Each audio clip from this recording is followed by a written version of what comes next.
In the entire poem, we come across various poetic devices, and here are certain poetic devices which have been listed by me. I'll explain and give references from the poem as well. So the first poetic device over here is anaphora. It means a word which is repeated at start of two or more lines. Anaphora वो poetic device है जिसमें एक word या तो starting में या दो lines में लगातार रिपीट होता है, जैसे कि पोएम में है don't bite don't hunch, did you finish, did you tidy. So पहली एग्जाम्पल में डोंट वर्ड दो बार यूज हुआ है, दूसरे एग्जाम्पल में डिड वर्ड दो बार यूज हुआ है। Next poetic device is assonance. It means repetition of vowel sound in the same line. एक लाइन में एक पर्टिकुलर वॉवल साउंड का रिपीट होना, जैसे use of vowel sound O in the lines don't hunch your shoulder, thought, told you and your shoes. और फिर दूसरे example में use of vowel sound E and O, will you please look at me when I am speaking. इस पूरी line में लगातार ई का भी यूज है एंड ओ का भी यूज है। हमें मालूम है कि हमारे 5 वॉवल साउंड्स हैं A E I O U. Third poetic device is metaphor, that is indirect comparison. Examples from the poem emerald sea. अब सी का कलर ग्रीन है तो उसे कंपेयर किया है एक जेमस्टोन से। So the use of the word emerald to represent that colour. Next is silence is golden. Silence golden थोड़ी होती है, कोई चमकीली थोड़ी होती है, लेकिन इसका मतलब चमकीलापन नहीं है।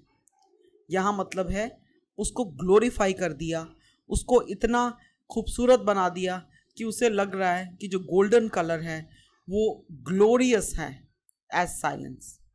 जो येलो कलर ऑफ द सन है वो ग्लोरियस माना जाता है, तो साइलेंस को उतना ही ग्लोरीफाई किया गया है।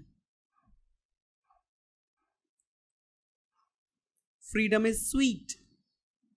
Hair liberty is considered sweet in taste. Liberty क्यों स्वीट है टेस्ट में अमांडा के लिए? क्योंकि वो कभी भी अपने आप को जरा सा भी फ्री महसूस नहीं करती, क्योंकि उसकी मदर उसे लगातार हर चीज़ के लिए टोकती रहती है।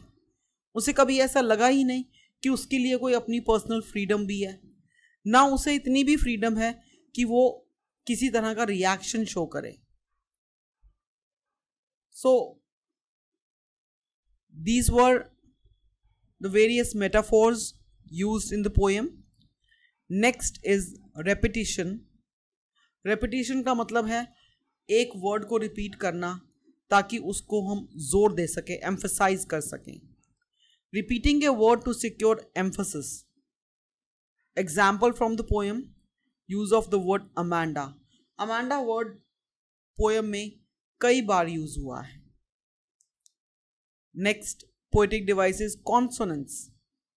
ये एक स्टाइलिस्टिक लिटरेरी डिवाइस है जहां पर सिमिलर कॉन्सोनेंट्स एडजेसेंट वर्ड्स में देखे जाते हैं जो कि वॉवल साउंड से काफ़ी डिफरेंट होते हैं, जैसे use of sound R. I am Rapunzel, I have not a care, bright hair. जो लेटर आर है वो एक कॉन्सोनेंट वर्ड है, लेटर है, तो इसका लगातार यूज है एक ही लाइन में, तो वो भी एक पोएटिक डिवाइस ही बन जाता है जिसका नाम है consonance. Next poetic device is imagery. It is related to imagination.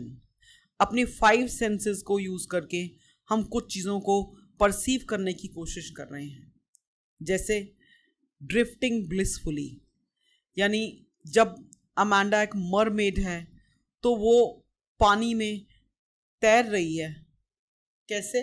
Blissfully. Blissful feeling हम तब महसूस करते हैं जब हमारा दिमाग शांत होता है, हमारा मन बहुत अच्छा फील करता है, हम बहुत चेयरफुल होते हैं, कोई डिस्टर्बेंस नहीं है कहीं से। Next poetic device is alliteration. यहाँ पर सिमिलर कॉन्सोनेंट साउंड जो हैं डिफरेंट वर्ड्स में देखे जाते हैं, जैसे I thought, told you to clean. यहाँ पर टी जो है हाईलाइटेड हैं, आप देख सकते हैं। टी वर्ड हर तरह से यूज हुआ है डिफरेंट वर्ड्स की फॉर्म में। Stop slouching and sit straight, S का यूज है और वो भी बिगिनिंग ऑफ द वर्ड में, लेकिन वर्ड सारे डिफरेंट हैं। Stop that sulking, again the use of S but in different forms, stop and sulking. Next poetic device है allusion. The speaker refers directly or indirectly to a person, event or thing. कुछ भी assume करना यानी किसी और चीज से अपने आप को रिलेट करना, ऐसा माना जाता है। Now what are the examples from the poem? Mermaid is an established imaginary creature. जब वो अपने आप को मरमेड से कंपेयर करती है तो मरमेड एक ऐसा इमेजिनरी कैरेक्टर है जो हमारे दिमाग में ऑलरेडी है, हमने स्टोरी बुक्स में या उसे कहीं ना कहीं पढ़ा या देखा है।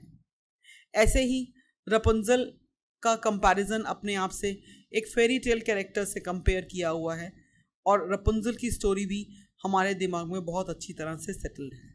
So that is called allusion. I hope you have had a good understanding of the poem and would have enjoyed the recording. Thank you.